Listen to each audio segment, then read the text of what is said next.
Bem, pessoal, boa tarde a todos, né? Bem-vindos novamente a mais uma palestra do PPGCI Unesp. Hoje a gente conta, né, com a presença da professora Célia Regina Simonetti Barbalho, da Universidade Federal do Amazonas, e ela vai falar um pouquinho para nós sobre a propriedade intelectual e a transferência de tecnologia para a inovação, né? A professora Célia Simonetti Barbalho, ela é professora titular da Universidade Federal do Amazonas, é doutora em Comunicação e Semiótica pela Pontifícia Universidade Católica de São Paulo, é mestre em Ciência da Informação pela Pontifícia Universidade Católica de Campinas. Atualmente, ela realiza um estágio pós-doutoral no programa em Propriedade Intelectual e Transferência de Tecnologia para a Inovação, na Universidade Federal do Rio de Janeiro, UFRJ. Ela atuou como diretora do Sistema de Bibliotecas da UFAM, foi pesquisadora sênior do Centro de Biotecnologia da Amazônia, o CBA, e também lá atuou, né, fortemente e foi responsável pela implantação do Núcleo de Informação de Biotecnologia, o NIB, né? É líder do grupo de pesquisa o Estudo em Ciência da Informação, é vice-presidente, foi vice-presidente, aliás, da Comissão Brasileira de Bibliotecas, é membro do Comitê Técnico da Coordenação de Aperfeiçoamento de Nível Superior CAPES do curso de bacharelado em Biblioteconomia na modalidade à distância, atua em diversos órgãos representativos da área, tanto na ABCIM, né, como também no Fórum de Profissionais da Informação do Estado do Amazonas, entre outros. E foi membro também da diretoria do Conselho Federal de Biblioteconomia, né, em 2 gestões. Então, eu queria agradecer, Célia, de você estar conosco hoje, para passar um pouquinho aí da sua vivência, né, em relação a esse tema, que é muito importante para todos nós. E vou passar a palavra a você, então, para você fazer a apresentação aí dos seus slides e deixar a fala contigo. Obrigada, Célia. Nada, Marta, eu que agradeço imensamente o convite. Para mim é muito prazeroso falar sobre esse tema, como Marta falou, o trabalho do pós-doutorado finalizou, eu ainda não atualizei o Lattes, porque a gente está aguardando documentação, né? Depois do que aconteceu lá com o ministro, a gente tem que ter, ex-ministro, a gente tem que ter tudo atualizado, né? Esse tema me é realmente um tema muito próximo, muito querido, até em função do trabalho que foi desenvolvido no Centro de Biotecnologia da Amazônia, né? E ele também foi o meu trabalho eu vou fazer uma conversa com vocês, é uma conversa mesmo, a minha ideia é a gente trabalhar na perspectiva do entendimento do que é a propriedade intelectual, né? Nós vamos trabalhar com todos os seus conceitos, e ao final eu trouxe para vocês uma pesquisa do nosso grupo de pesquisa que está em andamento, para que vocês vejam como é que a gente está trabalhando essa questão da propriedade intelectual dentro do grupo de pesquisa, esse que é o grupo de pesquisa que eu coordeno, tá? Então, o nosso assunto, como a Marta já colocou, é propriedade intelectual, e é o que a gente vai trabalhar, tá? A gente tem que lembrar que as ideias, elas fazem parte do dia a dia do homem desde que ele existe, né? E essas ideias, elas permitem o incremento da vida no contexto geral, seja para práticas da vida social, sejam para as práticas do processo produtivo. E essas ideias, então, elas precisam tomar algum foco, tomar alguma direção, no sentido de serem protegidas ou de serem dadas ao todo o direito sobre a ideia que ele teve, né? Então, esse é o preceito todo que permeia a propriedade intelectual, né? Então, eu trouxe alguns exemplos para vocês, para a gente pensar, para a gente refletir, né? Eu não sei se vocês conhecem a história desse macaco, que é o macaco Naruto, né? É um macaco real. O macaco Naruto foi alvo de um processo que aconteceu na justiça americana, no Fórum de São Francisco, sobre esta foto que vocês estão vendo. O fotógrafo, o que ele fez? Ele passou 10 dias junto a uma comunidade de macacos na África, colocou uma máquina fotográfica e deixou a máquina ali para que os macacos tivessem uma afinidade. E aí, este macaco, que depois foi chamado de Naruto, foi e fotografou essa foto, fez essa foto. né? E o fotógrafo, obviamente, começou a explorar a foto comercialmente. E aí, então, uma instituição de proteção de animais levou esse caso à justiça para questionar de quem é a autoria da foto. Quem efetivamente foi o autor dessa foto, né? Foi o fotógrafo que teve a ideia, o dimensionamento de colocar ali a máquina, então deixar isso próximo para que o animal interagisse com ela? É o macaco porque ele foi lá e acionou o botão? É a máquina porque ela fez efetivamente a foto? Então, essas questões, embora pareçam muito pouco peculiares, né, elas são questões que são ligadas à propriedade intelectual. Nesse caso específico, não houve ganhadores. A justiça americana conseguiu um acordo entre a Associação Produtora de Animais e o fotógrafo, e eles dividiram os royalties da foto. Mas isso nos permite pensar e refletir sobre essas questões ligadas à ideia, à propriedade mesmo de uma ideia, né? Porque a propriedade intelectual, ela vai incidir sobre uma manifestação que pode ser física, que é expressa na ideia do autor, do criador, e isso não envolve só objetos concretos, né? Isso não envolve só a concretude, por exemplo, de uma foto. Nós vamos entender daqui a pouquinho por quê. Então, essa manifestação oriunda de uma ideia, oriunda de uma criação, é que incide a questão da propriedade intelectual. Por exemplo, nós temos aqui um salto, né? Nós temos o salto da nossa ginasta brasileira, Daiane Santos, que ele não tem concretude em si, ele não tem assim, ele só acontece no momento em que ela efetivamente faz o salto. Se a gente disser que tem uma concretude no filme, na gravação, né? Aí mas é uma gravação, não é o salto em si, né? Mas então, há todo um treinamento que foi exteriorizado, que foi trabalhado para que ela desse esse salto. Esse salto, que seja a sua manifestação, a manifestação da ideia dela, então, ela é passível, ela foi passível de uma proteção, né? De uma proteção de um direito que foi dado a ela, tanto que o salto tem o nome dela, chama dos Santos, né? E todos que fizerem esse salto, em qualquer Olimpíada, em qualquer campeonato mundial, em qualquer apresentação, vão ter que atribuir a denominação desse salto para esse nome, dos Santos, porque foi uma criação dessa atleta, né?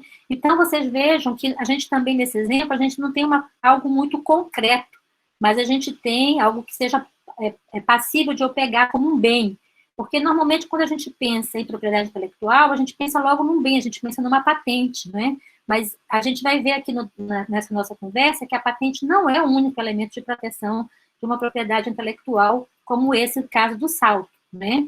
Então, se a gente parar para pensar também, a propriedade intelectual, ela vai incidir sobre um conteúdo que está exposto sobre uma obra, né? Então, quando eu escrevo um artigo, quando eu escrevo um livro, a materialidade dele, o livro, a página, as tintas, isso não é passível da propriedade intelectual. É passível, ideia, do conteúdo do que ali está exposto quando a gente fala de direito autoral. Então, esse é mais um dos elementos que nos leva a pensar que o aspecto da propriedade intelectual ele é amplo e ele envolve várias questões que delineiam acerca desse tema. Por quê? Porque a gente tem, a gente, quando eu digo as pessoas, né? A gente tem projetos, a gente tem ideias que eu posso não proteger, né? Elas estão livres, elas podem ser utilizadas por outros. Mas eu tenho também ideias que eu vou garantir o meu uso, eu vou garantir a minha autoria, eu vou atribuir a minha exclusividade para que eu possa explorar isso. E a exploração não significa exclusivamente a exploração para fins comerciais, não é? A gente vê, por exemplo, em direitos autorais, que a gente tem ali o reconhecimento daquela autoria, daquela obra. Por quê? A gente tem que lembrar que quando a gente está falando da propriedade intelectual, de uma maneira geral, a gente está falando que ela acontece por um ciclo, não é? Então, primeiro eu tenho uma criação, então o meu intelecto cria algo, né? E isso, então, passa a ser uma propriedade minha a partir do momento que eu criei. Eu posso, então, adquirir direitos sobre essa propriedade quando eu atribuo ou crio alguma forma de proteger esse meu direito, né? E aí eu posso recuperar esse investimento que eu fiz, ou recuperar todo o trabalho que eu tive a partir do uso efetivo daquilo, desde que seja atribuída a minha ideia. Então, se a gente olhar para o conceito da Câmara de Comércio Internacional, ela vai dizer que a propriedade intelectual é efetivamente uma criação do intelecto humano, e o que não é uma coisa de hoje, né, sempre acompanhou o homem, que é uma propriedade de uma pessoa física, né, e aí eu criei essa minha propriedade, ou de uma organização, porque a gente vai ver que eu posso ter uma criação em conjunto de várias pessoas, né, que isso pode ser aplicado ao setor público ou privado, e que eu, então, posso escolher se eu vou compartilhar livremente ou se eu vou controlar o uso e dar ao outro o direito de avaliar ou de utilizar esse produto, ou esse serviço, ou essa tecnologia que eu protegi. Então, a gente vai ver que o conceito de propriedade intelectual, ele reúne aquilo que é próprio, né, aquilo que é de domínio exclusivo de uma pessoa, de uma coisa, de algo, com aquilo que é fruto da produção do intelecto humano.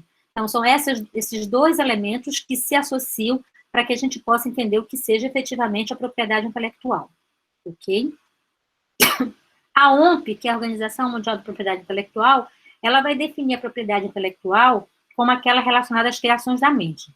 Invenções, obras literárias, artísticas, símbolos, nomes, imagens usadas no comércio, enfim. Uma série de elementos que foram criados, surgiram a partir das intervenções feitas pelo homem e a partir da criação que foi feita pela sua capacidade de solucionar o problema ou então de buscar um momento de prazer por uma obra literária, por exemplo. Isso se configura que nós vamos ter, então, relativo à propriedade intelectual, questões que são muito pertinentes a ela. Primeiro, a originalidade, né, porque a gente vai ver que esse é um elemento importante, as criações intelectuais, para que eu possa trabalhar no sentido de criar, dizer que ela é algo inovador, ela tem que ter alguma originalidade, né? Ela vai ter alguma distinção, porque eu posso até ter elementos que sejam ligados a algo que já foi criado, ou um novo processo de inovação, mas eu tenho que distingui-lo das demais, e eu posso também trazer uma novidade, trazer uma criação nova, criar uma nova técnica, né? Esses elementos muito impregnados nos modelos de inovação tecnológica. A propriedade intelectual e a forma como ela se coloca hoje, ela não é uma questão nova para nós, né? Ela, na verdade, ela surge até muito antes da era pré-industrial. A gente vai ver, quando a gente olhar a parte de marcas, existem estudos de marcas que remontam à antiguidade. Mas a forma como nós conhecemos hoje de propriedade intelectual, ela vai se configurar na era pré-industrial pela a concessão do que é considerada a primeira patente pelo Senado de Veneza, né, que permitiu, que criou uma lei sobre o direito de propriedade intelectual, chamada Estatuto de Veneza, e ele, então, patenteou uma embarcação para transporte de cargas, né? Na era industrial, então, essa dinâmica vai tomar um peso muito maior, porque a gente vai entrar num modelo de produção muito mais acelerado, e aí a gente vai ter várias convenções e várias deliberações que vão conduzir para um sistema mundial de propriedade intelectual, né, que vai fazer incentivar o surgimento de patentes, de registros e tudo mais, né. E hoje, na época pós-industrial, nós estamos vendo, então, a questão do capitalismo cognitivo informacional sendo muito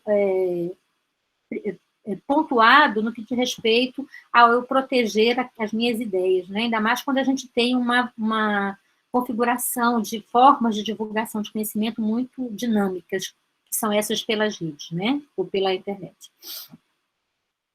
No Brasil, a gente vai ter um surgimento da história da propriedade intelectual em 1809, né, quando o nosso querido Dom João cria o primeiro alvará sobre patentes, né, e ele segue o último elemento importante para nós no Brasil, foi em 2019, quando o Brasil aderiu ao Tratado de Madrid, né, e também revogou esse decreto, aderiu ao Tratado de Madrid, e a gente passou, então, a configurar uma forma nova de fazer registros de marcas, né?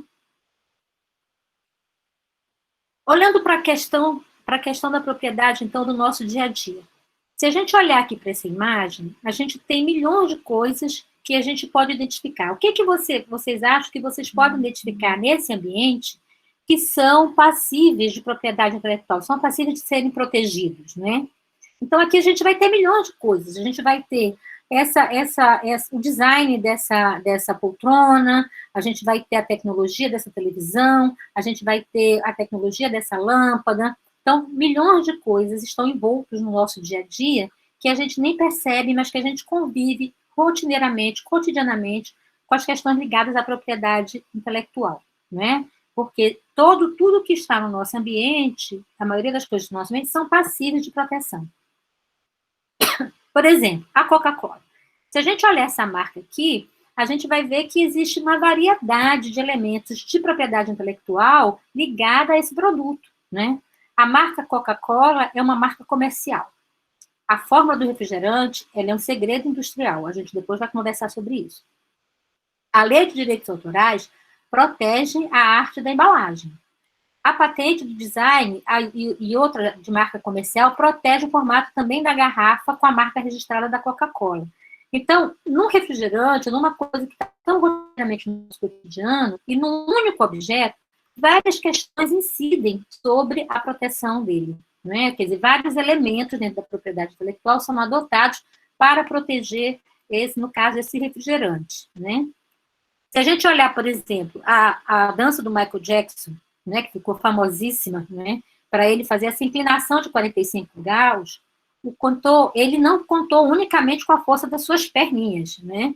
Então, embora ele fosse uma pessoa que tivesse muitas habilidades com a dança, na verdade, vocês podem observar aqui, ele utilizou um sapato, esse sapato ele engatava num pino para que ele pudesse fazer essa inclinação, ele e os bailarinos. Esse sapato, ele foi patenteado, aqui vocês estão vendo a patente dele, né? Então, ligado a uma questão de entretenimento, a gente vê que realmente a propriedade intelectual está enraizada em todos os momentos da nossa vida, né? Em várias questões. Aqui eu trouxe um exemplo, e aqui é um exemplo do meu estado, né? Recentemente, esse abacaxi foi dado com uma indicação de procedência. Esse é um dos abacaxis mais doces do mundo. Aqui, na nossa região, se nós vamos comer abacaxi do Novo Remanso, como a gente fala, como está aqui no direito de procedência dele, a gente já sabe que não precisa adoçar, porque ele é muito doce, né? Então, foi possível se proteger, né, pela indicação de procedência, a gente depois vai falar o que é essa marca do abacaxi. Assim como um carro, por exemplo. Um carro, ele vai ter diversos elementos que vão associar à propriedade intelectual, que vão desde da logo dele, né, da manufatura, dos design, da própria máquina, tudo isso está ligado a uma proteção intelectual. Tudo isso é passível de uma proteção em propriedade intelectual. Então, isso nos permite entender que nós temos diferentes tipos de propriedade intelectual. Né? E esses tipos, então, é que vão configurar o que a gente vai conversar agora. Né? Então, nós vamos ter a propriedade intelectual se estabelece em pelo menos três grandes eixos. Né? O que nós chamamos de direito autoral, o que nós chamamos de propriedade industrial e o que nós chamamos de proteção sui generis. Muitas vezes, as pessoas confundem a propriedade intelectual com a propriedade industrial, mas a propriedade industrial é uma dos elementos da propriedade intelectual. Então, se a gente olhar agora só o direito autoral, né, o direito do autor, ele está ligado ao quê? A criação intelectual e original de uma obra, né? Ele nasce, o direito dele, com a criação. E a gente não tem necessidade nenhuma de fazer nenhum registro. Eu vou mandar o livro lá para a Biblioteca Nacional para assegurar o meu direito. Não.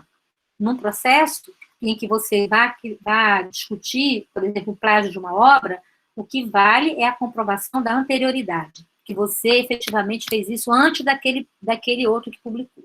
Né? Os direitos do autor, eles são passíveis de... Eu tenho, com relação a eles, o direito moral, que é o meu direito intransferível, ele é irrenunciável. Por quê? Porque eu vou ser sempre a autora da obra. Né? Então, eu vou sou eu que vou sempre dizer, essa obra, que for citado, que for essa obra, é dessa pessoa. Então, isso a gente chama de direitos morais e que são irrenunciáveis.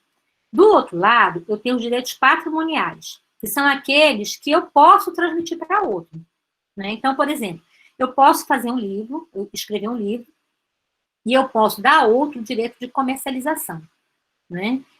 Tem um caso clássico nessa área, que é o caso dos livros, né, esqueci o nome dele, que ele diz o seguinte, que ainda bem que ele cedeu os direitos patrimoniais, porque se dependesse só dele, se ele fosse trabalhar só com direitos morais, as obras dele não teriam tido tanta... se ele tivesse cedido os direitos patrimoniais, a obra dele não teria tido tanta projeção como teve. Paulo Coelho, desculpa, lembrei dele agora. Paulo Coelho. Né? Então, o que acontece? Os direitos patrimoniais eu posso transferir ou eles caducam. Eles caducam após 70 anos da morte do autor. Né? E eu tenho os direitos conexos, que são os direitos ligados àqueles que fazem, por exemplo, a interpretação de uma obra. Né? Fazem uma remixagem de uma música, por exemplo. Isso é chamado de direito conexo. Né? Então, o direito autoral ele se estabelece para todos esses elementos que vocês estão vendo aqui, que é o que está na nossa lei da propriedade intelectual, aliás, lei de direitos autorais, né? Para textos literários, para projetos, para programa de computador, para composições musicais, enfim, uma série de elementos que são ligados à produção intelectual. Né? Essas normas que são legisladas, porque nós temos legislações bem pertinentes no país e no exterior, ela visam proteger a criação, a relação entre o criador e as suas criações, né? Então, as obras literárias, artísticas ou científicas, elas são protegidas e eu posso, enquanto criador, enquanto dono dela, eu posso decidir o que eu vou fazer com ela, né? Então, o criador da obra, o criador intelectual da obra, ele pode receber qualquer benefício moral ou patrimonial resultante da sua obra. No geral, por exemplo, quando a gente escreve um artigo, a gente recebe um benefício moral, que é o reconhecimento de que aquela ideia é nossa, né? Eu brinco que eu digo que a gente entrega o corpo para a ciência e a gente não se preocupa com direitos patrimoniais, né? Nós que somos pesquisadores. Mas uma obra que vai ser comercializada, obviamente, ela vai me trazer um benefício financeiro e isso são considerados benefícios patrimoniais. Aqui eu trouxe isso aqui para a gente relaxar um pouquinho, né? Que é bem comum. A historinha dessas crianças, né? Eu descobri esse livro na biblioteca, basta copiar o capítulo 3 e eu tenho um trabalho de história feito. O outro disse, olha, ele está online, basta Ctrl+C, Ctrl+V. O outro chegou lá e entregou para a professora logo, professora, o trabalho está aqui nesse endereço, né? Então, a gente vê, isso é para chamar a atenção das questões que são inerentes exatamente ao respeito pelo direito moral de uma obra intelectual, né? Há uma campanha, inclusive, feita pelo Tribunal de Justiça do Distrito Federal sobre isso, né? Ele vai falando, por exemplo, sobre o uso de fotografias, que ela viola o direito autoral. Ele fala sobre a questão do produto pirata, da violação do direito autoral do produto, que é crime. Tem também uma parte aqui, quando ele fala das fotografias, que é quando você tem o direito de uso de imagem, que você tem o direito de uso de imagem, que você tem que ceder. Então, há toda uma preocupação nesse sentido de construir essa percepção do que seja o direito do autor, o direito de imagem, o direito autoral, que é protegido por diversas formas, né? Então, eu tenho os direitos autorais, que são o copyright, que é o mais antigo que existe, né?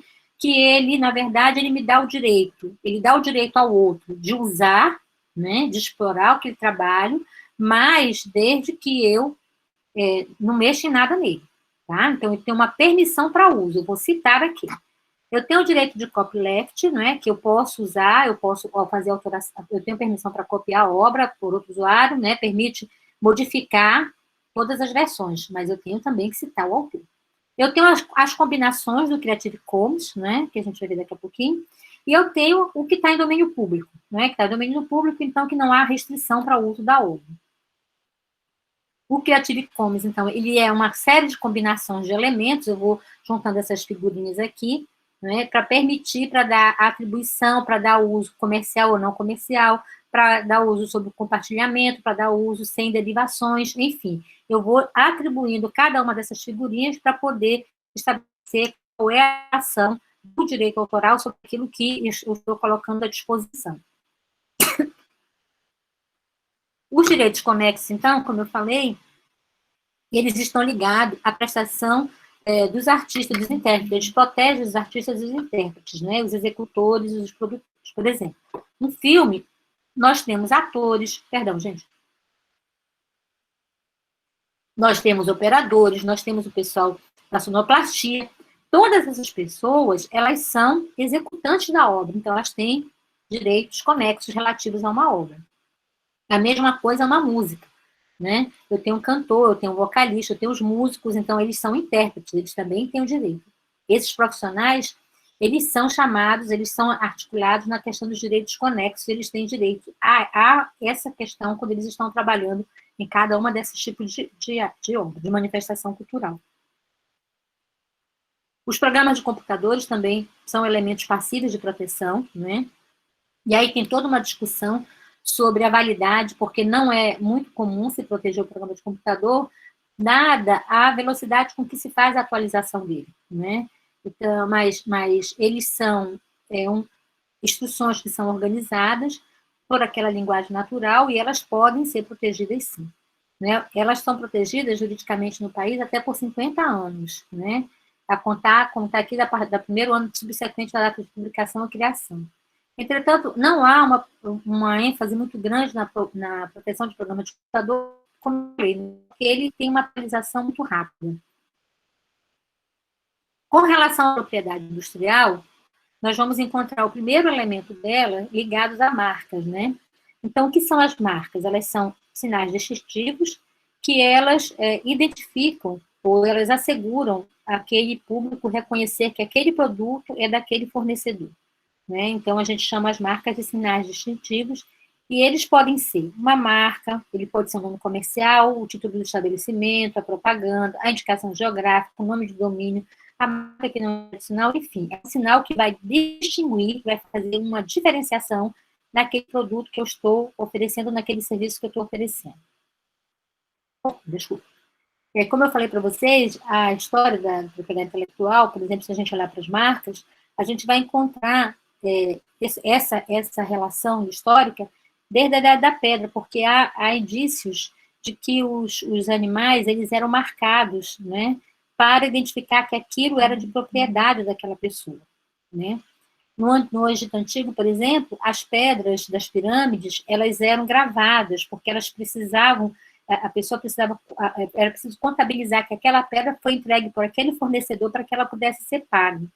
Então, até mais ou menos a era renascentista, o que nós vamos encontrar são indícios de que havia marcas, mas marcas no sentido de proteger o direito daquele que produzia, né? Então, eu tenho essas marcas, elas estavam muito mais ligadas à identificação do fornecedor, né? Ou do proprietário. A partir da Revolução Industrial, então, a gente vai ver o fenômeno do surgimento das marcas em massa, e aí elas vão passar a tratar não só da proteção daquele produto, daquele serviço, né, determinando que é daquela pessoa, daquela empresa, mas também elas vão ser associadas à questão da divulgação do produto, da propaganda, e aí ela passa a ser utilizada também como elemento de disseminação ou de divulgação daquele produto ou daquele serviço.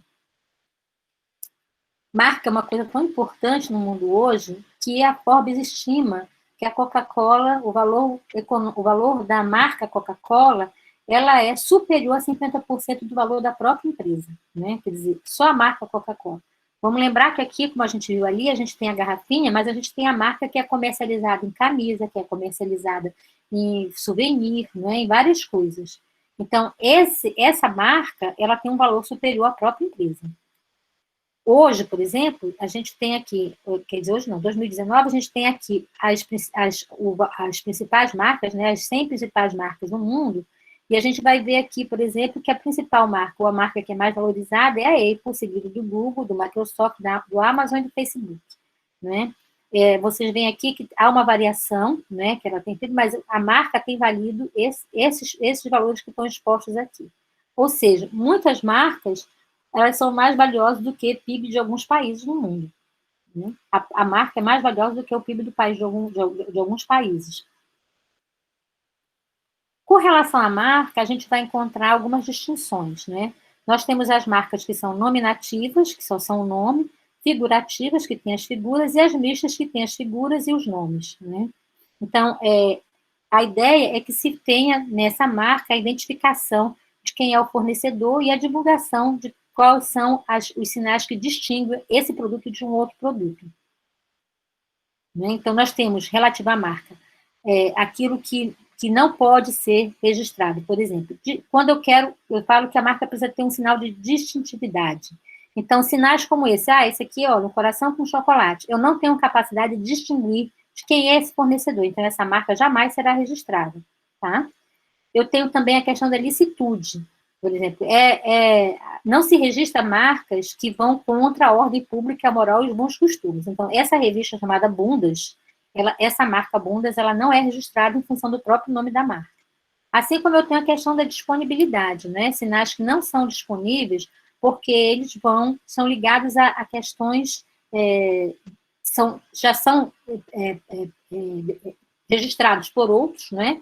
Já são ligados a outros elementos, então eu não posso pedir nada que se associe, que se aproxime de um sinal já distintivo de um outro produto, um outro serviço.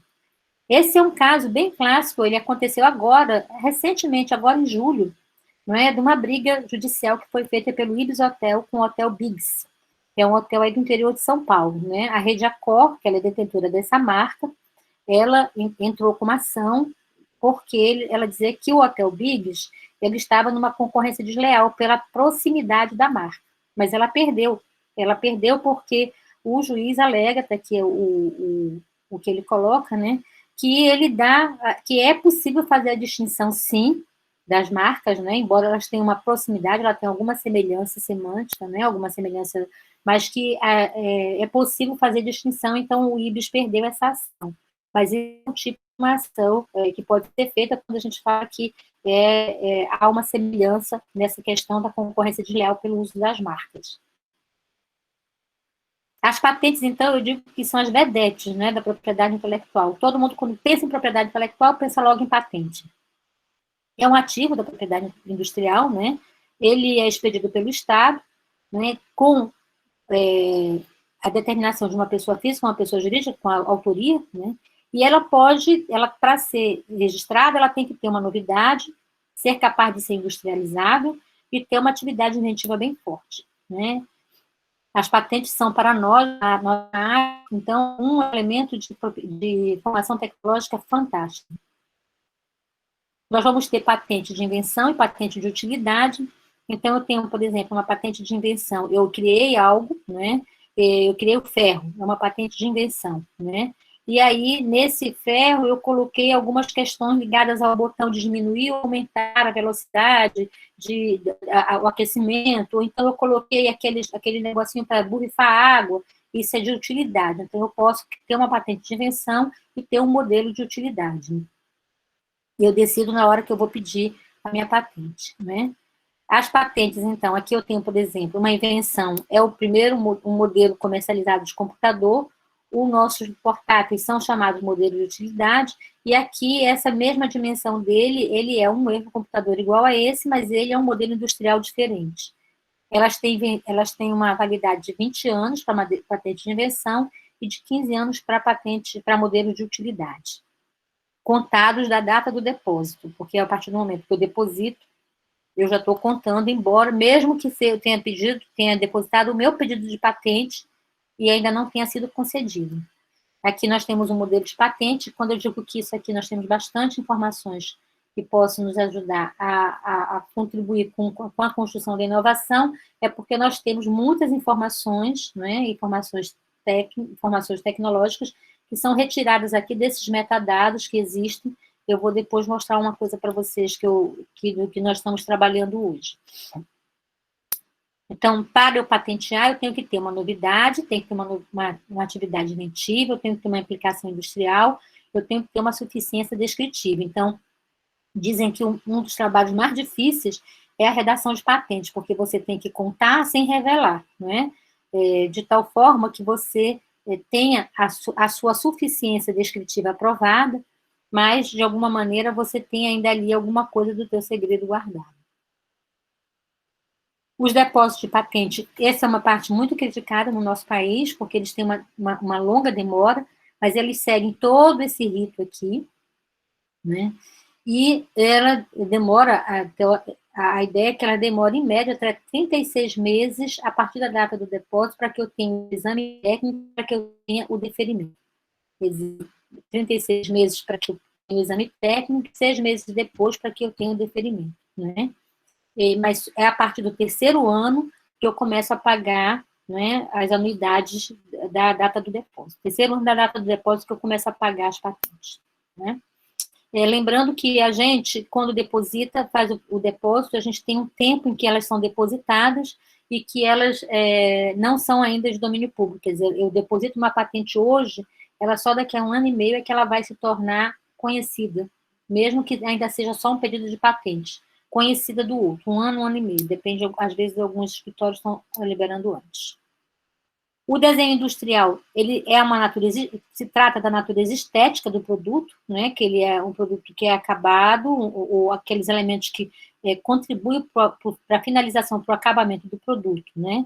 É uma forma ornamental de um objeto que vai construir, então, um sentido de fabricação daquele produto. Nós temos, dentro do desenho industrial, desenhos que são bidimensionais, como, por exemplo, a estampa, né, de uma roupa, ou desenho de uma caneca, aqui no caso, ou tridimensionais, como, por exemplo, um vidro de perfume, ou design de um forno de micro-ondas, né? A proteção deles é de média de 10 anos, e a titularidade dos pedidos e dos registros, ela pode ser transferida, quer dizer, eu posso dar ao outro o direito de explorar meu desenho industrial. Eu tenho, então, para assegurar isso, eu tenho que trabalhar, eu tenho que estar assegurado para que seja concedido o direito de propriedade desse desenho industrial. Um aspecto ornamental, eu tenho que descrever o tipo de fabricação industrial, explicar a configuração externa e estabelecer qual é a novidade que se refere àquilo. Por isso que, para todos esses elementos que a gente está falando, a busca de anterioridade, quer dizer, a busca de saber se há algo semelhante já protegido, é bem importante. As indicações geográficas, elas são dadas para que eu identifique um produto, né, como originário de um lugar, de um território, de uma região, de uma localidade. E que ele possui determinada qualidade, reputação ou outra característica que seja essencial para ele, distinguido dentro daquela região geográfica. Eles podem ser, eu posso proteger a indicação por procedência, como, por exemplo, é protegido o champanhe da região da França. Então, ali se protegeu o champanhe, né, o nome, aquele produto é ligado àquela procedência. No Brasil, nós temos o caso que eu contei para vocês do Rimança, ainda há pouco, mas nós temos, por exemplo, os vinhos do Vale de Vinhedo, ou então os sapatos de Franca, eles todos têm indicação de procedência, né? Ou seja, eu tenho, aquele lugar, ele tem uma reputação, eu asseguro que o produto que eu estou recebendo é daquele lugar, e aquele lugar já construiu toda uma competência para tratar para oferecer aquele produto ou aquele serviço, tá? E eu tenho a denominação de origem, que estabelece as características, né? Então, está ligado às características. Então, naquela região, naquele lugar, eu tenho características que são exclusivas, que promovem aquele produto. Como é o caso, por exemplo, da primeira denominação de origem protegida do mundo, que é o vinho do Porto. Então, ali, naquela região do Douro, eu tenho características próprias que me permitem produzir aquele tipo de vinho. Né? Aqui no Brasil nós temos alguma, como a banana dessa região, né? Como a região do Cerrado Mineiro, que é também a denominação de origem, né? Como nós temos também de alguns outros lugares no país. O segredo industrial, ele é pautado na geração de informações que são secretas, né? E que o valor, ele é infinitamente importante para aquela empresa. Se a gente parar para pensar, por exemplo, o maior exemplo que a gente dá de segredo industrial, a gente volta ao exemplo da Coca-Cola. A fórmula da Coca-Cola, como diz a música, é segredo, né? A da Pepsi também. Eu adoro falar essa música quando eu estou falando desse segredo industrial. Por quê? Porque, na verdade, por que não se patenteou a fórmula da Coca-Cola? Porque depois de 20 anos ela cairia em domínio público, então ela é guardada como um segredo industrial. Né? Ele não é registrado e, normalmente, se tem um contrato de confidencialidade para quem tem acesso àquela fórmula. Então, eu faço um contrato de confidencialidade com aquele que vai ter acesso para assegurar que ele jamais poderá falar ou disponibilizar o segredo industrial desse produto para qualquer pessoa. Do outro lado, finalizando essa cadeia, né, que é ligada à propriedade industrial, a propriedade industrial, nós vamos ter a concorrência desleal, que é a prática de atos ilícitos que causam conflitos, né, que eu posso denegrir uma imagem. Vocês lembram lá no IBIS, ele estava processando aquela outra cadeia de hotéis, acusando que era uma concorrência desleal. Por quê? Porque a marca era muito próxima dele. Então, a pessoa podia se hospedar naquele outro hotel achando que estava se hospedando no IBIS. Né? Então, o que acontece? Ele alegava que aquela marca provocava falsas impressões para se trazer clientes para aquele hotel. Isso é chamado, então, concorrência desleal. No campo da proteção sui generis, nós vamos ter as topografias de currículo, né, de circuito, perdão, de circuitos integrados, né, que são, na verdade, uma forma, os elementos por qual vão construir interconexões para permitir que uma função eletrônica seja desempenhada, ou seja, eu estou falando dos chips, né, então cada chip ele vai ter um desenho, né, para a gente falar assim, mais simplificadamente, ele vai ter um desenho, ele vai ter uma configuração própria, e essa configuração, então, ela é passível de proteção de propriedade intelectual. Eu vou ter o cultivar, né, que é, na verdade, o cultivar é quando eu tenho uma planta e eu aperfeiçoo por meio da pesquisa científica, faço melhoramento genético nessa planta. O que eu vou proteger não é a planta primeira, é a planta com melhoramento genético. Essa planta é que ela é passível de ter o registro de propriedade intelectual. Tá? Então, é só quando eu vou fazer uma intervenção humana naquela planta, naquela questão, daquela composição, é que eu posso proteger. Mas isso é no Brasil. Nos Estados Unidos, nós temos um caso, que é normalmente um caso aqui que afetou muito a minha região, que é a questão, o jambu. O jambu é uma planta para nós que a gente come muito na região, quem não conhece, nunca ouviu falar do pato do tucupi, não é? Quem não conhece a cachaça de jambu, conheça, porque ela é feita aqui dessas florzinhas aqui. O jambu, ele é uma planta que produz uma substância, né, que foi isolada, que é uma substância que vem sendo estudada para fins farmacêuticos, tá? Então, o que aconteceu? Os Estados Unidos patenteou o jambu. E ele pode fazer isso. Por quê? Porque a lei norte-americana, a legislação norte-americana prevê que é possível patentear uma planta ou algo ligado à natureza sem que eu tenha feito melhoramento genético.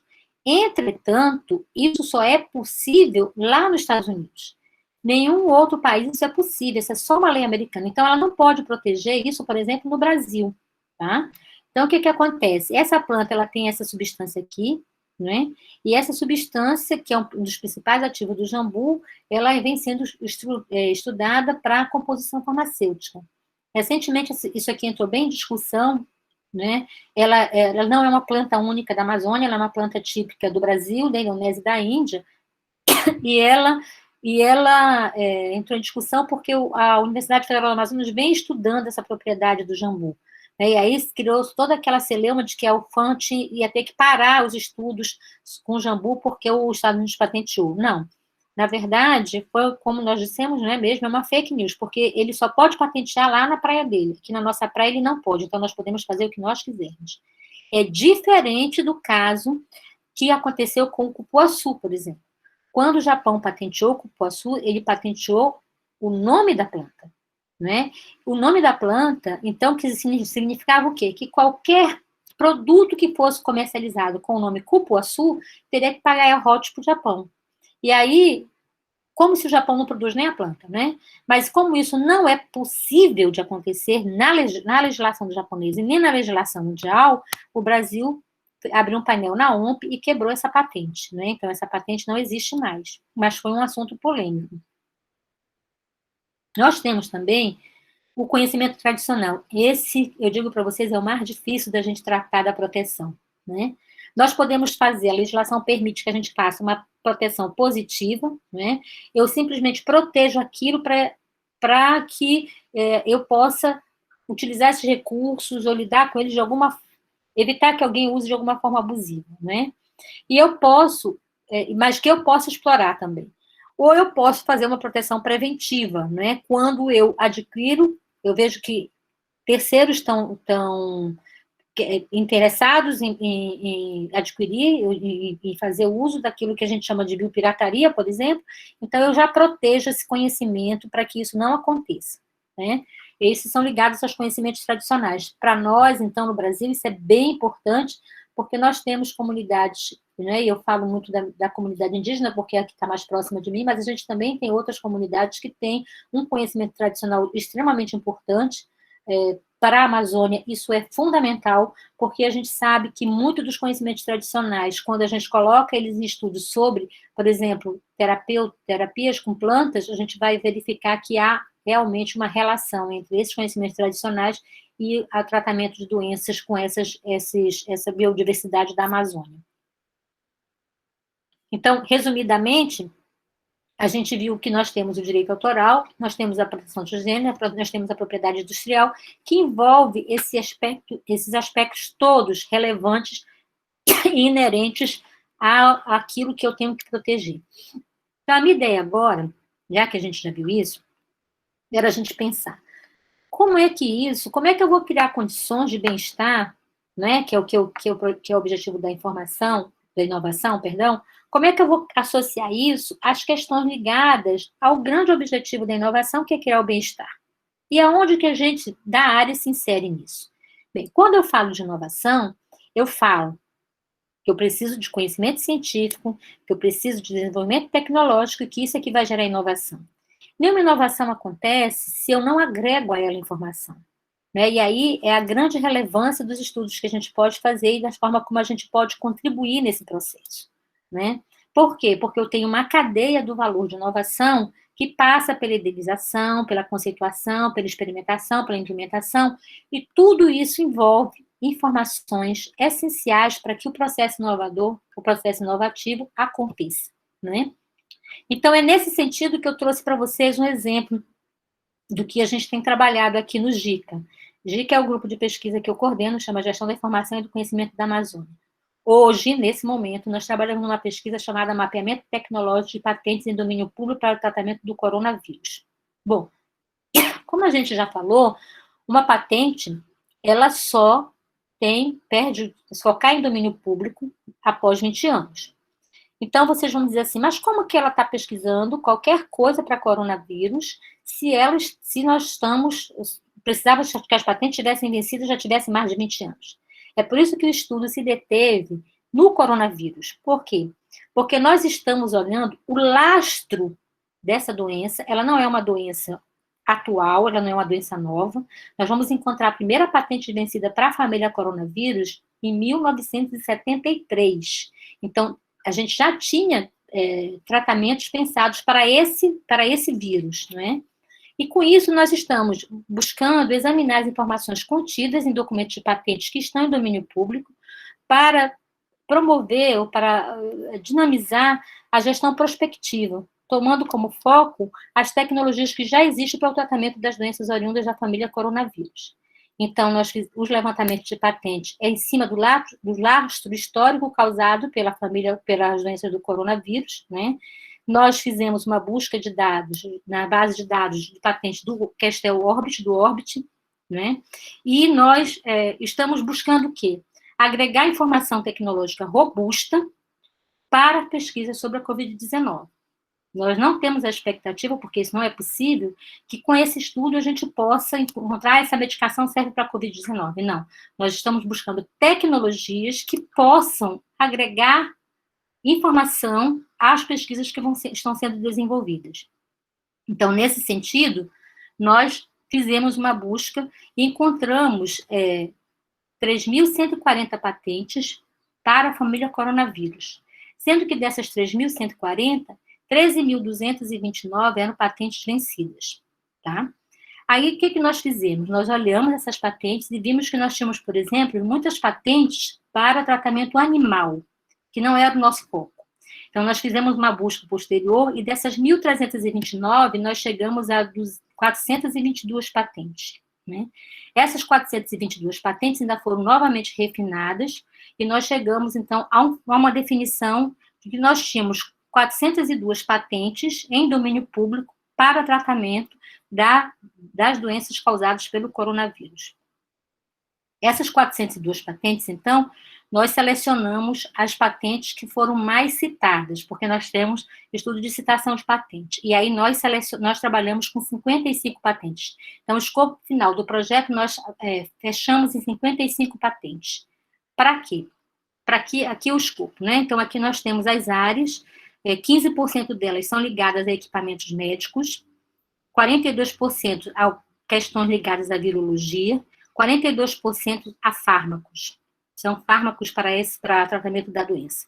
E aqui estão os clusters das patentes, né, do que elas tratam, e a gente conseguiu, por esse mapa de calor, identificar esse escopo dessas patentes, né. E aí, o que nós fizemos? Nós olhamos, separamos essas 54 patentes, e hoje nós estamos num momento de análise das patentes. Então, nós passamos essas patentes para especialistas brasileiros, né? Nós temos um grupo de 10 especialistas avaliando essas patentes, né? Nós já estamos aplicando o método Delphi, né? A primeira etapa é um instrumento online, eles estão finalizando amanhã. A segunda etapa, nós vamos levar esse conjunto de avaliações para que eles possam reavaliar, e no final nós vamos fazer um encontro virtual com eles para que a gente possa promover uma discussão. A ideia é que eles possam nos dizer se há alguma potencialidade tecnológica nessas 54 patentes identificadas. Aqui nós temos, por exemplo, o documento, o formulário para fármacos, né?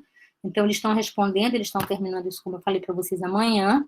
Eles identificam aqueles autorizam, obviamente. Eles identificam, por exemplo, a tecnologia exposta à patente tem importância para o tratamento da Covid-19, então eles estão avaliando se tem importância ou se não tem. Depois, a gente pergunta se o pedido de patente é relativo a um processo, a um produto, ou se é outro. Eles vão identificar o grau de maturidade dessa tecnologia pela tabela do grau de maturidade.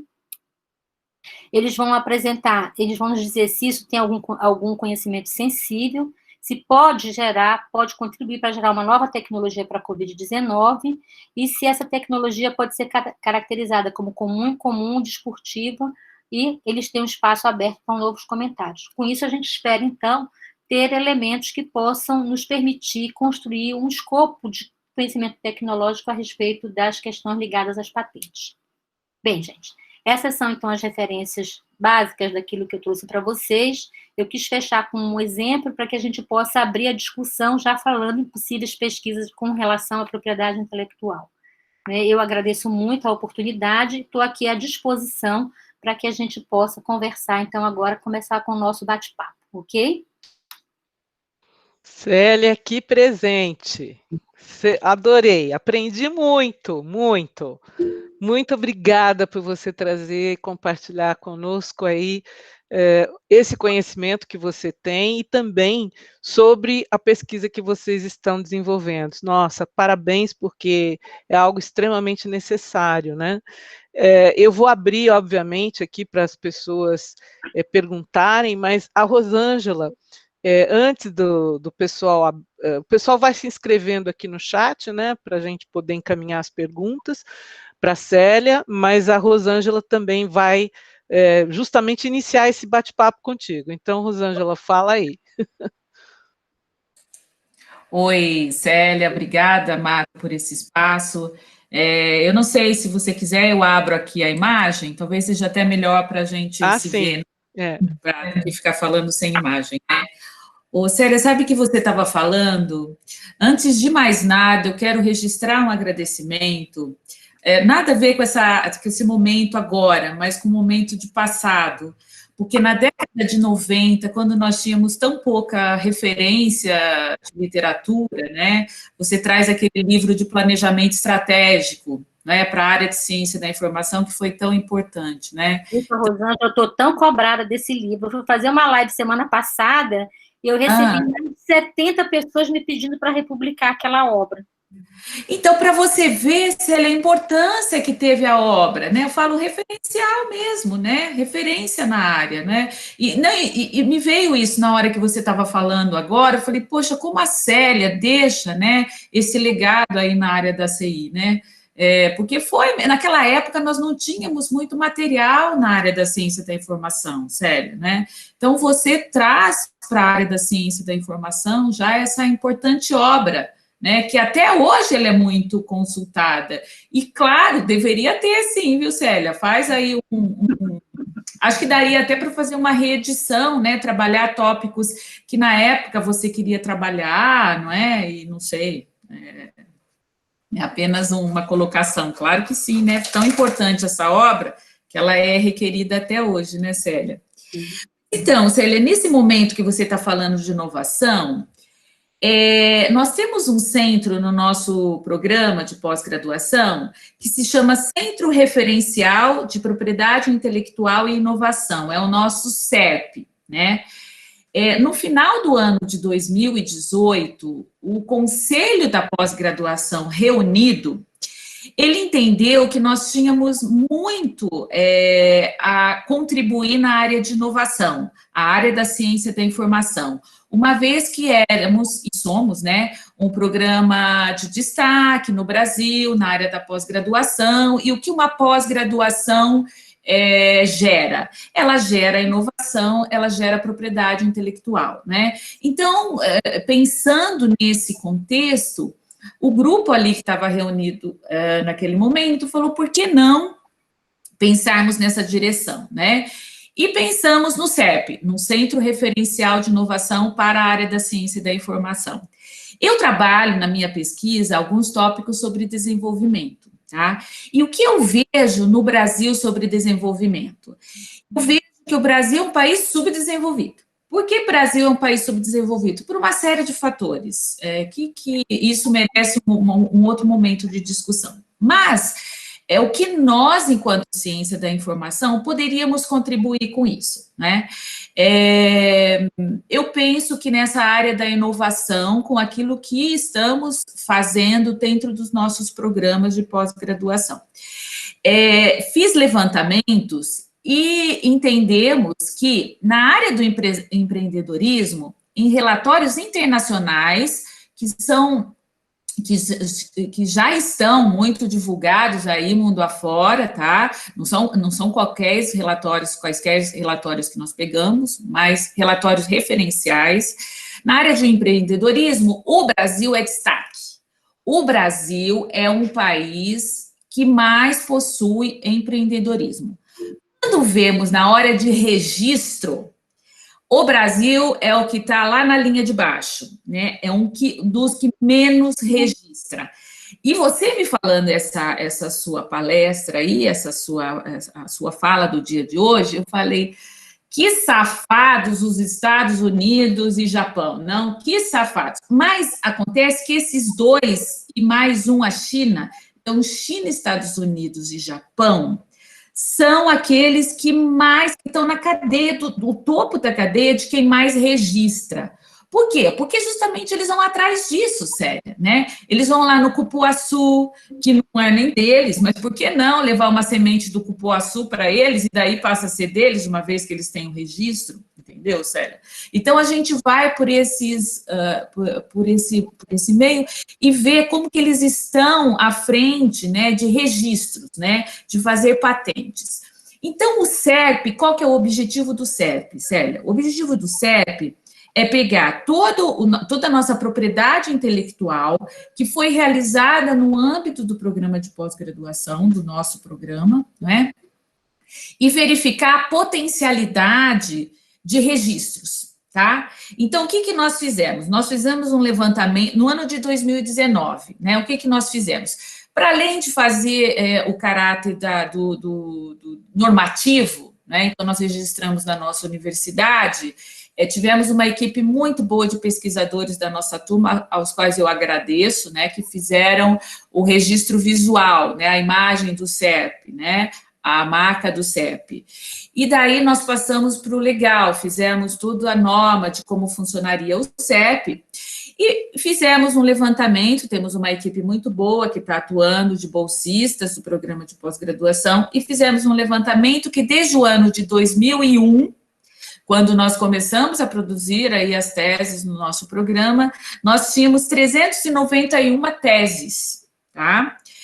E daí, desse montante, nós pensamos assim, bom, por onde nós vamos começar, né? E daí nós começamos, como era 2019, nós começamos em 2018. Fizemos o levantamento das teses de 2018 do nosso programa. Depois passamos a 2019, depois passamos a 2017, passamos as teses dos docentes, né? E fomos fazendo aí um trabalho. Hoje nós temos aproximadamente 90 teses verificadas e analisadas no nosso programa, não é? E o que nós fazemos? Quando a gente lê e analisa a tese, nós lemos e analisamos com foco no INPE, porque o INPE propõe o registro, e é isso que nós queremos registrar a nossa propriedade intelectual, né? Então, quando nós fazemos a leitura, nós temos até um esquema do que pode ser, se pode ser patente, se pode ser marca, se pode ser programa de computador, né? Nós pegamos aquela questão que o INPE direciona, né? De que forma poderemos registrar. E daí, Célia, nós chegamos com a feliz marca, que eu vejo assim que é muito boa a nossa marca, de quase 25 possibilidades de registro, no meio de 90. Então, você vê que olha só o que a ciência da informação pode contribuir, né? São quase 26, 27% do que temos para registrar, que o pesquisador que criou aquela tese, quando a gente entra em contato com o pesquisador fala, nossa, que legal, eu não sabia que isso era possível, tá? Então, o CERP, ele está, Célia, no primeiro momento dele. Qual é o primeiro momento? É fazer o levantamento e análise do que se tem. Quando nós vamos, porque nós somos muito novinhos, né, Célia, a gente está gatinhando aí, não é? Nós pensamos nisso em final de 2018, trabalhamos em 2019, estamos aí em 2020, no meio de uma pandemia. Tivemos alguns problemas com o registro por conta da pandemia, tá? Em março nós íamos iniciar o registro, mas precisávamos de algumas liberações e tal, do próprio programa de pós-graduação, porque tem custo nisso, né, Célia? O próprio registro tem custo, né? Então, com a pandemia, nós suspendemos um pouco a questão do registro, mas não da análise. Continuamos normalmente nas análises e verificações das teses do nosso programa, né?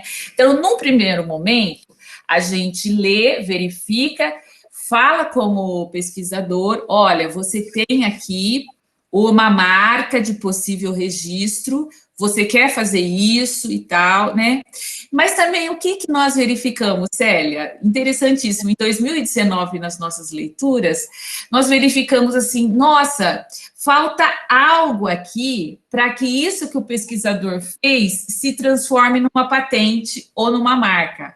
Então, a gente fica naquele momento também de ajudar aquele pesquisador a transformar a tese que ele fez numa patente, numa marca, ou num programa de computador, tá? Então, mas, entretanto, nesse momento, a gente ainda está no tempo 1, por exemplo. Vamos colocar aqui tempo 1x. No tempo 2x, a gente vai trabalhar, volta nessas teses, chama o pesquisador e fala, vamos fazer uma patente aqui, né? Mas a demanda do trabalho é tão grande, é tão intensa, Célia, que realmente a gente está feliz por ter chegado até esse dado momento que nós chegamos com o centro, né? Então, eu quero registrar aqui, né, eu acho que a gente levou isso do CERP para o seminário hispano, que ocorreu o ano passado em São Paulo. Eu não sei se você levou alguém para participar daquele seminário, ou se você ficou sabendo desse seminário. Mas nós tivemos um seminário justamente no Centro de Inovação ali da USP, na Casa do Conhecimento deles lá, né? Então, nós levamos lá, e é isso que a gente quer promover com a área da ciência da informação. Não apenas para a Unesp, viu, Célia? A gente quer poder estender isso para todas as áreas que estão, porque pensamos no programa de pós-graduação porque ele é uma unidade de pesquisa pura, né? Nós trabalhamos com isso, nós somos isso, né? Então, estou trazendo aí um trabalho que nós estamos fazendo na área de inovação, tá? Para que a ciência da informação, para que a área da ciência da informação possa vir a colaborar com o desenvolvimento do Brasil, né? Porque quando registramos a propriedade intelectual, contribuímos com a inovação e contribuímos para fazer o Brasil um país mais desenvolvido, né, e reconhecido internacionalmente. Talvez isso possa auxiliar em vários outros momentos, como pobreza, como divisão de renda, como, não é? Claro que isso muito mais lá na frente, mas acreditamos que esse pequeno passo que nós estamos dando aqui no PPGCI, né, possa trazer lá na frente um grande contributo, né, para o Brasil como um todo, né, para o nosso país, né. Isso é o que almejamos, né, isso é o que queremos. E queria aqui trazer para você, Célia, esse pequeno registro, né, aí com o programa todo, né, da importância que vemos na inovação, né, e daquilo que nós podemos contribuir aqui no nosso centro referencial, tá bom? Eu achei muito legal a ideia, eu acho super legal isso mesmo. Agora, eu acho o seguinte, Rosângela, vocês estão num passo que a gente chama de diagnóstico tecnológico, né? É tentar identificar o que vocês têm de tecnologia. Esse é um passo difícil. Agora, do outro lado, vocês têm que, já que eu vou patentear, depois eu vou ceder o direito dessa patente para alguém, ou eu posso identificar o parceiro. Esse é o segundo passo mais difícil, viu? Então, como vocês ainda estão na construção de algo, quem sabe vocês já não comecem, nesse trabalho que você está fazendo, divulgando o que vocês estão fazendo, para identificar possíveis parceiros, porque esses parceiros podem inclusive, vir a investir naquelas patentes que são, naqueles produtos que são promissores, mas que precisam ainda de serem adensados de outras coisas para virar uma patente. Né? Eu acho que o caminho não é outro, não, é esse mesmo. As parcerias são fundamentais. Nós temos uma parceria inicial com a Agência de Inovação da Unesp, que é Sim. Eles, por outro lado, eles têm essa outra área, eles têm o contato das empresas, o contato das empresas, das instituições, das startups, né? Então, a gente tem procurado trabalhar também em paralelo nessa outra visualização. Então, tudo que nós fazemos aqui, nós remetemos a eles, né?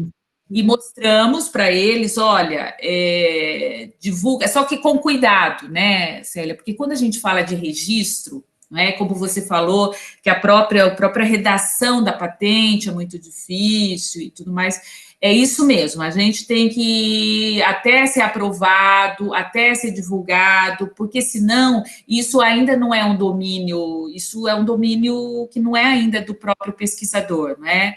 Antes do registro. Então, a gente está com essa visão, sim, a gente entende essa outra particularidade, né?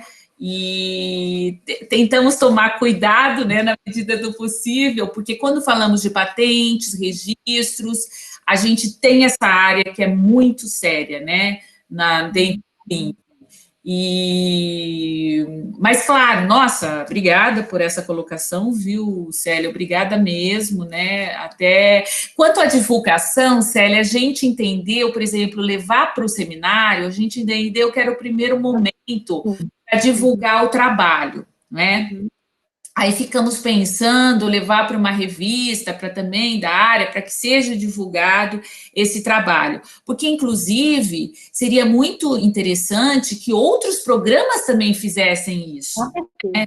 E trabalhassem numa rede conjunta, né? Porque imagine todos os programas de pós-graduação da ciência da informação no Brasil trabalhando essa ideia, né? Quanto que a gente não traria da ciência da informação como contributo para o registro da inovação no Brasil, né?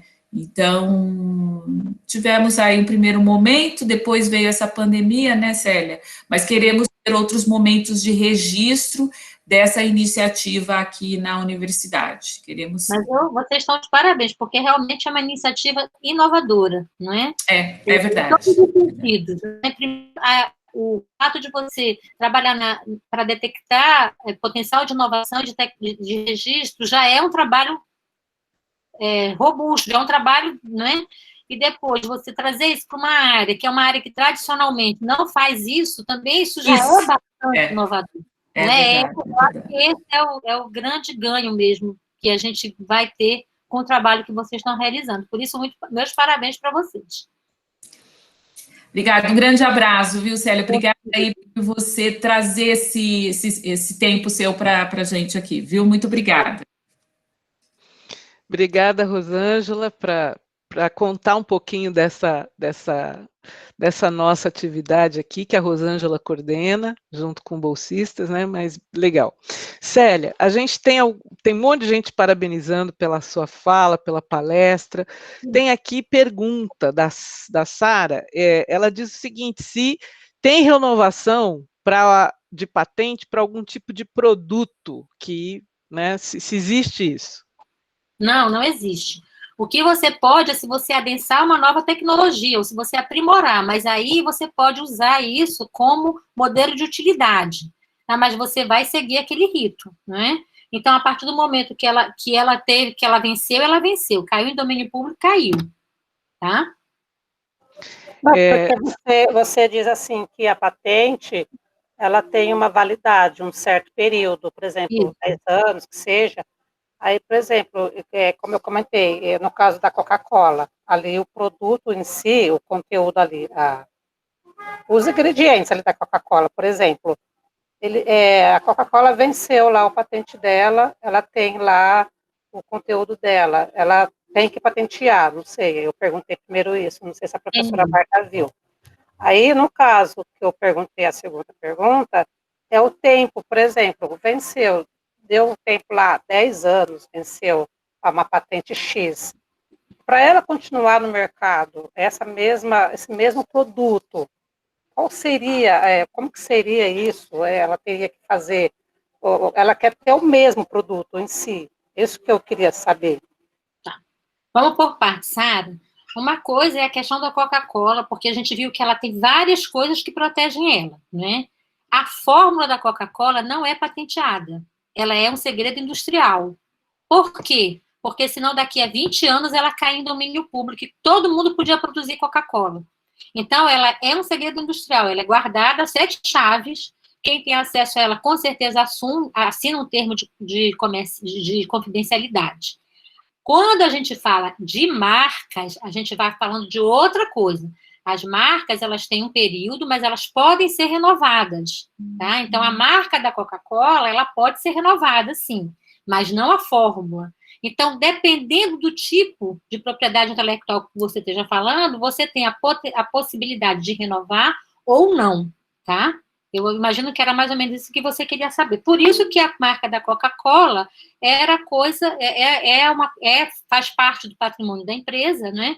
Tem esse potencial imenso de ser mais rentável para a empresa do que o próprio refrigerante, do que o próprio aquilo que ela comercializa. Por quê? Porque ela pode continuar sendo protegida indefinidamente, tá? Agora, eu fiz um produto, tá? Eu criei esse copo aqui, eu fiz a patente desse copo. Daqui a 20 anos ele cai em domínio público. Eu quero continuar comercializando esse copo. Eu posso continuar, eu só não tenho mais domínio da patente. Eu só não tenho mais domínio da tecnologia. A menos que, por exemplo, eu coloque uma coisa aqui, um termômetro aqui, que me diga a temperatura da água, então eu agreguei um outro elemento, aí eu crio um modelo de utilidade, aí eu vou continuar comercializando com direito de exclusividade, tá? Então, eu preciso agregar... Uma das coisas que se trabalhou nesse preceito da patente era justamente isso, né? Era incrementar a inovação, porque esses 20 anos são 20 anos para o amadurecimento da tecnologia e para que essa tecnologia amadurecendo eu possa inserir, né, questões tecnológicas novas para gerar uma nova tecnologia. É nessa estreita que segue o projeto que a gente está pesquisando, tá? Que é adensar informação tecnológica para promover novas tecnologias. Tá, ok, obrigada. Obrigada, Célia, Sara. A Elizabeth quer fazer uma pergunta. Pode falar, Elizabeth. Pode ligar sua câmera, seu microfone. Obrigado, professora Marta. Obrigado por toda a equipe que organiza, né, essa atividade que é tão importante para a gente. Professora Célia, muito obrigado pela palestra. Eu queria fazer uma pergunta pensando um pouco na nossa questão da legislação. É o seguinte, porque eu trabalho com arquivos pessoais e pessoais e intelectuais. Então, eu trabalho numa instituição, numa universidade, nós temos os nossos amigos e irmãos da UFMG, que trabalham nos escritores mineiros, a gente tem colegas que trabalham com arquivos de música, e o nosso grande pepino nesse momento é a legislação, porque conforme a gente foi avançando, a gente entende hoje e a gente tenta o máximo possível abrir os nossos acervos para o maior número de pessoas. Mas a gente barra na legislação, porque como o direito moral, né, da imagem, tem algumas coisas que são inegociáveis, né? Ou então brigas de família, né? Eu não vou falar das famílias aqui, mas tem algumas pessoas que chegam para a gente e ela fala assim, eu não sei o que eu quero pesquisar, mas eu gosto muito de literatura, e a gente fala assim, olha, não trabalhe com esse, porque você não vai conseguir publicar a sua tese. A gente já teve problemas na nossa universidade de tirar teses do ar. Então, é um problema para a gente, porque todos nós trabalhamos muito para a gente disponibilizar os dados, e cada vez mais com os protocolos de digitalização, a gente quer incentivar as pessoas, e a gente acredita na multiplicação, né, das informações, mas a gente vê que, às vezes, principalmente, por exemplo, se uma pessoa trabalha com uma composição musical mais recente, a gente já teve casos assim de pessoas que trabalhavam com bossa nova, com teses maravilhosas que elas não conseguiram publicar a tese estava no prelo, assim, tinha sido tudo aprovado, e a gente, inclusive, teve que fazer um parecer dizendo, mas tem a foto do fulano, ou tem a música do ciclano, para a gente, isso daí virou impeditivo. Então, aproveitando, desculpa a pergunta, mas aproveitando toda a sua experiência, a senhora acha que a nossa legislação, com todos os avanços que nós estamos tendo, inclusive os incentivos públicos, as pessoas têm dinheiro da CAPES, do CNPq, fazem trabalhos, fazem traduções, fazem 1000 pesquisas em relação à literatura, música, e a gente tem que impedir a publicação porque tem o fulano ou o ciclano ali no meio, né? Um pedaço de uma obra. Como você acha que a gente vai avançar nessa questão da legislação? Você acha que tem uma esperança? Você tem visto algum movimento nessa área? O que você acha que a gente vai precisar avançar no Brasil para a gente poder, inclusive, continuar apoiando principalmente as áreas que trabalham com outras obras? Obrigada. Olha, Elizabeth, você me colocou com uma resposta muito difícil para dar, porque realmente a nossa legislação de direito autoral, ela é muito amarrada. Se a gente levar ao pé da letra o que a legislação fala, nós estamos todos errados, não é? Nós estamos todos incorrendo em crimes, não é? Porque a legislação é muito fechada, ela é muito amarrada mesmo. Né? Eu não vejo, sinceramente, sem querer ser niilista, eu não vejo nenhuma discussão avançando no sentido de a gente ter uma flexibilização. O que a gente ouve falar hoje de acesso aberto, muito bem, é muito bom, é muito maravilhoso, mas acontece que tem coisas, elementos na nossa legislação que não vão avançar com relação a isso, não é? E que os herdeiros ou até os próprios outros se sentem protegidos pela lei do direito autoral. Então, eu realmente, infelizmente, não consigo te trazer um acalanto, assim, para a tua questão, né? Porque eu não vejo uma solução rápida para esse problema, que é, para mim, um problema grave, assim, com certeza absoluta. Obrigada, Elizabeth, obrigada, Célia. Célia, eu queria fazer uma pergunta com relação à pesquisa que vocês estão desenvolvendo, né? Aliás, gostaria de parabenizar você e seu grupo de pesquisa por pelo trabalho, né? Nossa, super importante, né? E eu queria que você contasse um pouco, esses pesquisadores que estão participando aí dessa análise, né, das patentes que vocês fizeram a triagem, né, que são 50 e poucas, né? A partir da análise inicial do grupo e agora compartilhando com esses pesquisadores para eles poderem justamente indicar dessas se há alguma informação ali que tenha potencial para ajudar nesse momento, né? Esses pesquisadores, Célia, eu gostaria que você contasse para a gente, eles são oriundos do Brasil todo, eles são de institutos que trabalham com isso? Conta um pouco para a gente sobre isso, Célia. Olha, eu vou confessar a vocês que foi a coisa mais difícil reunir esses pesquisadores, tá? Primeiro porque, infelizmente, a gente tem alguns pesquisadores que têm uma percepção distorcida do que seja pesquisa. Então, ele acha que ele é coautor da pesquisa, porque ele vai fazer a avaliação daquilo, né? Então, não foi uma tarefa muito fácil. Nós fomos pensando, efetivamente, aqueles que tinham interesse na pesquisa. Nós começamos trabalhando com um grupo de pesquisadores em Manaus. Sensibilizamos primeiro a nossa faculdade de farmácia aqui, porque nós tínhamos os fármacos, né? Então, ali a faculdade de farmácia indicou um professor, e esse professor, que é quem trabalha com patentes na área de fármacos, começou a fazer algumas indicações, e a gente começou mesmo olhando, conversando, porque foi um processo de sensibilização. Uma coisa que eu achei interessante, Marta, é que é uma pesquisa que eles não estavam acostumados a pensar na patente sob o ponto de vista que a gente olha, sabe?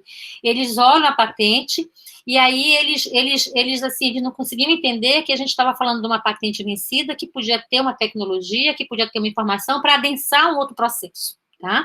Então, mas foi bem legal porque a gente foi conversando, a conversa foi de 1 a 1. Nós temos pesquisa... Bem, quando nós conseguimos compor um corpo em Manaus, com aqueles que se dispuseram a ajudar, nós temos, por exemplo, faz parte do grupo aqui de Manaus, pesquisadores da UFAM, pesquisadores da Fiocruz. A Fiocruz tem um campus em Manaus, inclusive está responsável pelo mapeamento genético do coronavírus, do novo coronavírus, das cepas que apareceram em Manaus, né? Então, quando a gente conseguiu reunir esse corpo, a gente ainda estava com um número muito limitado de pesquisadores para analisar essa quantidade de patentes. Então, nós pedimos ajuda para os universitários. O que a gente fez? A gente pediu... Quando nós começamos a estudar o Orbit para fazer estudo dessas patentes, nós tivemos contato com o Henry Suzuki, que é quem faz a divulgação do Orbit, quem trabalha com o Orbit no Brasil, que é um engenheiro químico. Então, eu conversei com o Henry, e aí ele me abriu uma perspectiva maravilhosa. Ele abriu a possibilidade de conversar com 3 grupos de pesquisa, de pesquisadores, de pessoas da área de fármacos, que trabalham com essas questões ligadas à química e tudo mais. Né? Então, ali o que a gente fez? A gente fez um convite. O outro problema, o segundo que a gente encontrou, é que é uma doação, é um trabalho voluntário, não é pago, né? Então, a gente teve que sensibilizar esses pesquisadores também. Mas, enfim, nós temos pesquisadores de todas as regiões do país, tá? Nós temos pesquisadores da iniciativa privada e da iniciativa pública. A maioria é pública, obviamente, né? Nós temos pesquisadores trabalhando isso na área de biotecnologia, nós temos pesquisadores, por exemplo, nossos, mas que estão em Portugal fazendo pós-doutorado, que se voluntariaram. Então, a gente foi reunido assim, por aqueles que se dispuseram a ajudar, tá? Eu digo para vocês que foi a tarefa mais complicada, porque a gente precisou sensibilizá-los, né? Eles precisaram dedicar algum tempo para isso, mas esses que estão conosco, assim, é uma parceria muito legal, porque eles começaram a fazer isso. Olha, Célia, era legal se a gente tivesse isso aqui. Por exemplo, um exemplo. A gente só disponibilizou o questionário online. Aí eles falaram, Célia, era legal se a gente tivesse ele com a possibilidade de imprimir, porque a gente respondia nele e voltava para lá. Então, aí a gente fez um PDF e mandou para eles. Então, a gente foi construindo uma parceria legal com eles. Eles estão retornando, eles estão ligando para falar assim, ou então mandando mensagem. Então, eles estão dizendo, olha, essa questão aqui não ficou muito legal, porque a gente teve esse problema. Então, a gente já sabe que esse vai ser o foco da segunda análise da técnica, não é? Então, assim... Não foi um trabalho fácil reuni-los, mas tem sido aqueles que se comprometeram, efetivamente se comprometeram. Foi muito interessante. E a gente tem gente de todas as áreas, assim, dessas 3 que a gente mapeou. Nossa, Célia, eu estou assim, só posso parabenizar, viu? Porque eu acho que nós, inclusive da área de informação, nós deveríamos trabalhar mais esses aspectos que você e o teu grupo estão trabalhando, que é justamente porque a inovação, ou seja ela radical, incremental, não importa, a gente precisa do conhecimento acumulado, daquilo que já foi trabalhado, já foi descoberto, já foi discutido. Né? E muitas vezes a gente vê, isso é muito comum, reinventar a roda, sabe? Às vezes as pessoas partem de pesquisas que ou não foram realmente buscar essa história em relação ao que foi feito sobre determinada problemática, nesse caso aí o coronavírus, né?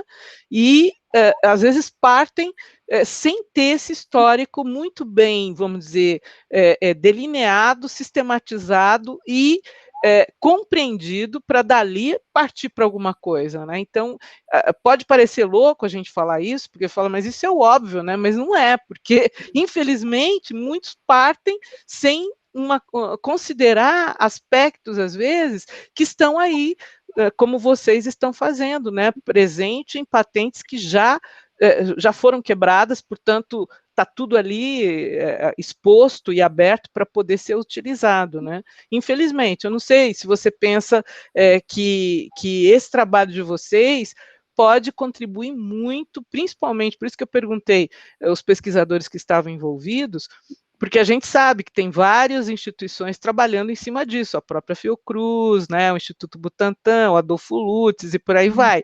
E, lógico, que essa é uma contribuição extremamente importante do seu grupo para essas instituições, esses laboratórios, né? Com certeza. E o que é legal, sabe, Marta, nessa trajetória desses pesquisadores, é que eles passaram a olhar a nossa área com outro olhar. Sabe? Eu acho que esse é um ganho que não vai estar lá no relatório final da pesquisa, mas que eu sinto que eles passaram a olhar a gente com outro olhar, né? Porque eles dizem assim, mas dá para fazer isso aqui, sabe? Eles começaram a entender o que a gente pode fazer para ajudar, para contribuir. Ah, muito legal, Célia, olha, só parabenizar mesmo. Bom, pessoal, alguém mais tem alguma pergunta ou algum comentário?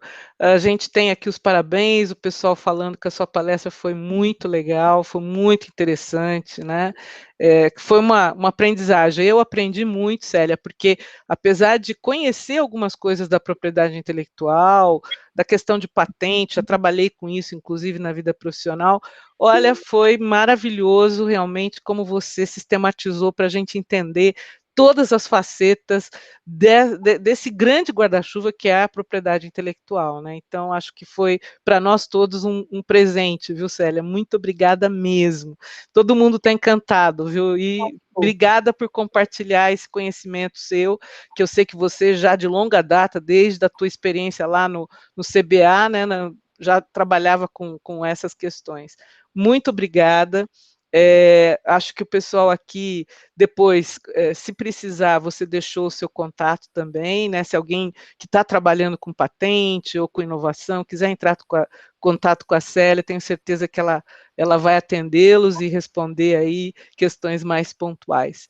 Então, assim, super obrigada, Célia, muito mesmo de coração, viu? Imagina, Marta, eu que agradeço pelo convite, que, na verdade, você já vinha me provocando há algum tempo para ter esse diálogo na Unesp, eu tenho que reconhecer publicamente isso, não é? Foi um prazer também recebê-los na minha casa, porque vocês estão no lugar onde eu passo a maior parte dos meus dias agora, né? Dentro do meu quarto aqui do meu escritório. Foi um prazer recebê-los na minha casa.